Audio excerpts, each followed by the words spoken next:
Ողջույն։ Ինչ է բումերանգը։ Փայտ է գործիք, որը կարողանում ես նետել հեռու եւ վերադառնում է մեկնարկի վայր։ Ամենահին գործիքներից է աշխարհի, ունի չվերադարձող տեսակ, որը որպես զենք են օգտագործել հնում։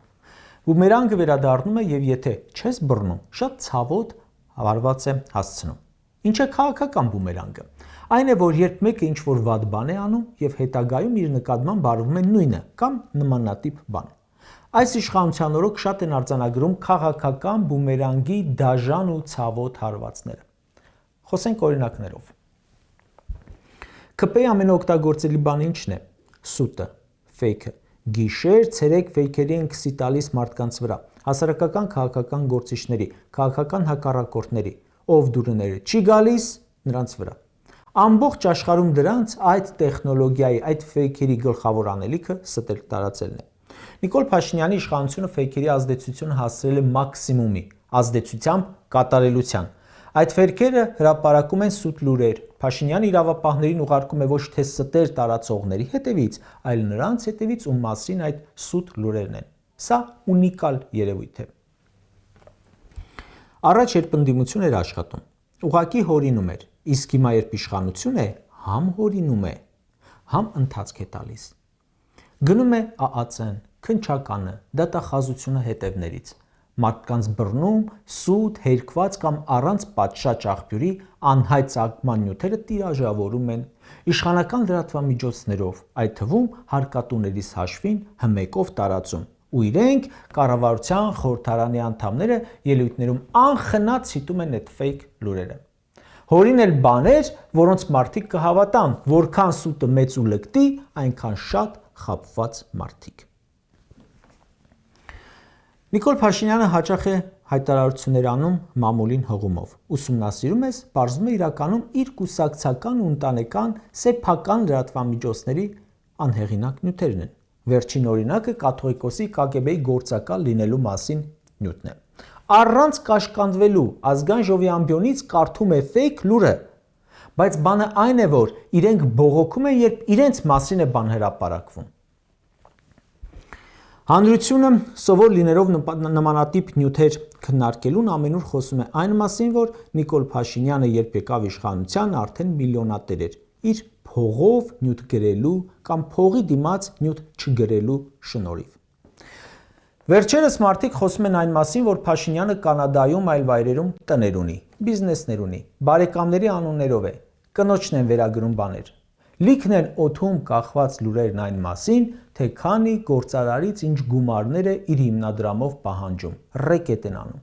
Տևական ժամանակ ինչ լուրեր են տարածվում, որ օրինակ X սուպերմարկետների ցանցը պատկանում է Աննա Հակոբյանին։ Սուպերմարկետի անունը հատուկ չեմ տալիս, որ ոչ գովազդ լինի, ոչ էլ հակագովազդ։ Նպատակս դա չէ։ Համ էլ իրենց պես մեր կապարանոց հայտարարությունների սովոր չեմ։ Եվ ուրեմն ամենուր այդ խոսակցություններն են։ Օրերս տեսա Աննա Հակոբյանը հերքում էր, սպառնում է դատի տալ։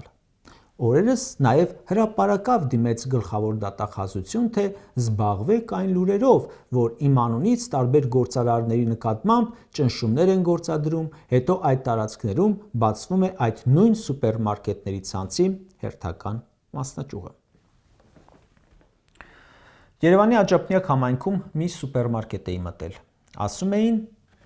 ժողովուրդը, խոսում էր այն մասին, որ գնել է այդ նորահայտ օլիգարխը։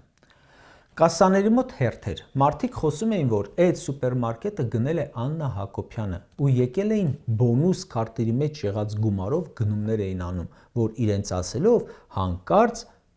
չմնա Աննա Հակոբյանին։ Կուտակային քարտում 15 դրամ էր մնացել։ Մեկ անգամի օգտագործման բաժակ էր գնում։ Պետք էլ չէր իրեն, բայց զուտ նրա համար էր գնում, որ իր ասելով Նիկոլենց չմնա։ Ես չգիտեմ ում է պատկանում այդ սուպերմարկետը, այդպես ասում են տեղի խոսակցություններով։ Ընդ որում, հիմա ամբողջ թաղամասն է խոսում այդ մասին, որ այդ սուպերմարկետը Աննա Հակոբյանինն է։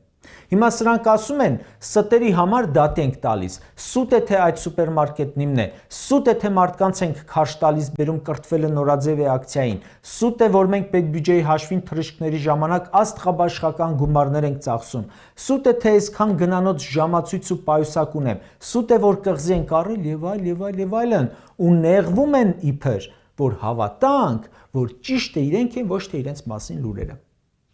Հիմա Աննա Հակոբյանը հենց այն մեթոդներից է բողոքում, որը ինքը ու իր ամուսինը անխնա օգտագործել են իրենց ընտանեկան լրատվամիջոցում, ամուսինը նաև զանազան ամբիոններից է թվում ազգային ժողովի։ Օդում կախված եւ չհերկված լուրերի համաձայն արտահայտությունը Նիկոլի ամենասիրած նախադասության սկիզբն էր։ Ամենապարզ օրինակը բերեմ։ Հայաստանի Հանրապետության երկրորդ նախագահի իբր 4 միլիարդ, հետո 7 միլիարդ դոլար կարողության մասին ֆեյք լուրերը։ Այդ ստերը որտեղից էին տարածվում, ովքեր էին տարածում, ովքեր էին այդ ստերը առավոտից իրիկուն տարածում 10-15 տարի։ Աննա Հակոբյանը պատահաբար չգիտի։ Ձեր թերթում ստերը գրել եք, ազգային ժողովի ամբիոնից կարդացել եք։ Հիմա էլ է նույնը։ ՔՊԱ-կան падգամավորի մասին գրում են, որ падգամավոր լինելով դղյակ է գնել, այն էլ շուկայականից էժան գնով։ Եթեր է մտնում ու փոխանակ դա հիմնավորի, ասում է Քոչարյանի փողերը։ Չէ, այդ տարբեր կուսակցությունների գրկից թռնելով Նիկոլի գիրկը ժամանակավորապես ապաստանածը թող իմանա, որ այդ տրյուկները չեն աշխատում։ Հաջորդ իշխանության օրոք իր վրա ուսումնասիրություն է կատարելու հենց այդ ապօրինի գույքի բռնագանձման վարչությունը։ Երևի հենց դրա համար էլ ատամներով պահում են իշխանությունը։ Եվրամիությանն են դիմում, որ մի բան արեք, օգնեք, մնանք իշխանության։ Բա հիմա սա այդ քաղաքական բումերանգը չի։ Ուղղակի դուք եկաք իշխանության ու չկարողացաք ապացուցել, որ այն ինչ վերագրում եք Քոչարյանին իրենն է, բայց ձեր պարագայում կգա հաջորդ իշխանությունը ու այդ ժամանակ կպարզվի, այդ սուպերմարկետները ձերն են թե չէ։ Կպարզվի, հագած ամեն մի շորը ոնց է գնվել, կպարզվի որտեղից է, որտեղ ինչ փայ ունեք։ Գուցե վաղը հերթ կանգնեն բիզնեսմենները ձեր դեմ ցուցմունք տալու համար։ Փաստվել է, որ ինչ դուք եք մարդկանց վերագրում, սուտ է, բայց ձերը հələ որ մենակ դուք եք ասում, թե սուտ է։ Երբ լուրեր են տարածվում, թե գործարարներին ստիպել են գումար մուծվի Աննա Հակոբյանի հիմնադրամին, բնականաբար հերքում եք, բա հո չեք հաստատի, բայց մարդիկ տեսնում են, որ ձեզ չընդունող գործարարները մուծվում են, խոսակցությունները հանրության մեջ պտտվում են, որ Պեկը տուգանում է 100 միլիոնավոր դրամներով, եթե մուծվում են Աննա Հակոբյանի հիմնադրամին, միառժամանակ հանգիստ աշխատում են։ Աննային քերքում են, բայց չէ որ ժողովրդին սովորեցրել են տարիներ շարունակ, որ ինչը մամուլը գրում է, ժողովրդի մեջ պտտվում է, ուրեմն ճիշտ է։ Կառավարության նիստում էր Նիկոլն ասում, որ եթե մի բան լսում ես միաժամանակ մի քանի տեղից, ուրեմն իրական հիմք կա։ Հիմա որ կողմ պտտվում ես, ասում են Աննա Հակոբյանը սուպերմարկետների ցանց ունի։ Նիկոլն է հորդորում, որ հավատանք։ Ժողովուրդն է ասում, բա որ ափաշկարա սրանցից խլում են, նրանցից փայ են մտնում, տներ ու բիզնեսներ են առնում, բա թաքուն ինչեր են անում։ Մարդիկ ասում են, եկել չի եկել, տարին 1 միլիարդ դոլար փող ես վերցրել, պարտք, պետության վզին, բա ինչի մենք չենք տեսնում ինչ ես արել, արդյունքը ուրա։ Քոչարյանը 200 միլիոն քրքից բերեց, սաղ երկիրը ծաղկեց։ Ինչ ես արել այդ 7 միլիարդ դոլարը, տոնածառ ես արել։ Մեկ էլ ասֆալտի մասին մի խոսեք, Քոչարյանի վախտել էին անում, գուցե ավելի շատ, ասֆալտ չէին անում մենակ, ճանապարհ էին կառուցում, այդ դուք եք մենակ ասֆալտ անում։ Կարճ ասած, հավատալ Աննա Հակոբյանի հերքումներին թե ոչ։ Ես մի պահ ուզում էի հավատալ, բայց օրերս մի հատ հոդված աչքովս ընկավ, որը ինձ ստիպեց հերքումներին չհավատալ։